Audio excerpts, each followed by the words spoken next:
నిలువెత్తు అహంకారం, అధికారం కోసం ఎంతకైనా తెగించే తత్వం, ఆస్తి కోసం బంధువులని చంపే క్రూరత్వం. ఇలాంటి లక్షణాలు ఇప్పుడు చాలామందిలోనే కనిపిస్తున్నాయి. కానీ మనుషులు ఇలా కూడా ఉంటారు అనేందుకు వేల సంవత్సరాల క్రితమే రుజువు కనిపిస్తుంది. ఆ పాత్రే దుర్యోధనుడు. దుర్యోధనుడు రంగం మీద ఉంటే కథంతా అతని చుట్టూనే తిరుగుతూ ఉంటుంది. అందుకనే దుర్యోధనుడి భార్య గురించి చాలా తక్కువ వివరాలే కనిపిస్తాయి. పాంచాల దేశ రాజకుమారి ద్రౌపది స్వయంవరానికి వెళ్లి అక్కడ అర్జునుడి ముందు ఓడిపోతాడు దుర్యోధనుడు. ఆ ఓటమిని తల్చుకుని కుమిలిపోతుండగా కళింగ రాజు కుమార్తె భానుమతి స్వయంవరం జరగనున్న విషయానికి తెలుస్తుంది. దాంతో తన ప్రియనేస్తం కర్ణునితో కలిసి ఆ స్వయంవరానికి చేరుకుంటాడు. స్వయంవరంలో పాల్గొనేందుకు శశిపాలుడు, జరాసంధుడు, రుక్మి వంటి మహామహులెందరో వచ్చి ఉంటారు. స్వయంవరం ఆరంభమవుతుంది. తన చెలికత్తెలతో కలిసి సభలోకి ప్రవేశిస్తుంది భానుమతి. ఆమె పక్కనున్న చెలురు ఒక్కొక్క రాజకుమారుడి గురించి వర్ణిస్తూ ఉండగా వారిని పరికిస్తూ ముందుకు సాగుతుంటుంది. దుర్యోధనుడి వంతు వచ్చేసరికి అతన్ని కూడా చూసి చూడనట్లుగా ముందుకు సాగిపోతుంది. ఆ చర్యతో దుర్యోధనుడి అహంకారం దెబ్బతింటుంది. ఆ తిరస్కారాన్ని భరించలేకపోతాడు. వెంటనే భానుమతిని అమాంతంగా ఎత్తుకుని హస్తిన వైపు బయల్దేరతాడు.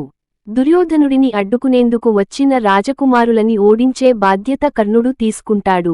అలా భానుమతిని బలవంతంగా హస్తినకు తీసుకువచ్చి అక్కడ ఆమెను వివాహం చేసుకుంటాడు దుర్యోధనుడు. ఇదేమిటంటూ ప్రశ్నించిన వారిని, ఒకప్పుడు తాత భీష్ముడు కూడా కాశీరాజు కుమార్తెలైన అంబ, అంబిక, అంబాలికలను ఇలాగే ఎత్తుకువచ్చాడు కదా అంటూ నోరుమూయిస్తాడు. కొన్ని కథనాల ప్రకారం స్వయంవరం కోసం దర్బారులోకి ప్రవేశించిన భానుమతి కర్ణుడిని చూసి చూడగానే అతని మీద మనసు పారేసుకుంటుంది. అతడినే వరించాలని అనుకుంటుంది. కాని దురదృష్టవశాత్తు ఆమె దుర్యోధనుడికి నచ్చడంతో ఆమె కోరిక నెరవేరకుండా పోతుంది.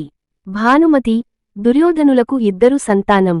కూతురు లక్షణ, కొడుకు లక్ష్మణ కుమారుడు. వీరి గురించి కూడా మనకు తెలిసింది తక్కువే.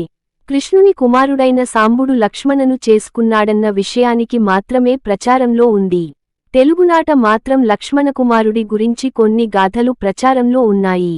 బలరాముడి కుమార్తె శశిరేఖను లక్ష్మణకుమారుడికి ఇచ్చి కట్టపెట్టాలని పెద్దలు నిర్ణయించుకుంటారు.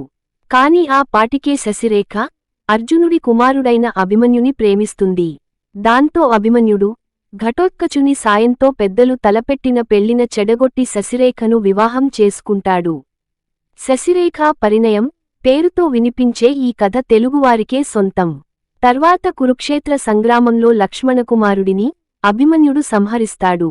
ఈ వీడియో మీకు నచ్చినట్లయితే లైక్ చేసి షేర్ చేసి సబ్స్క్రైబ్ చేసుకోగలరు. జై శ్రీరామ్.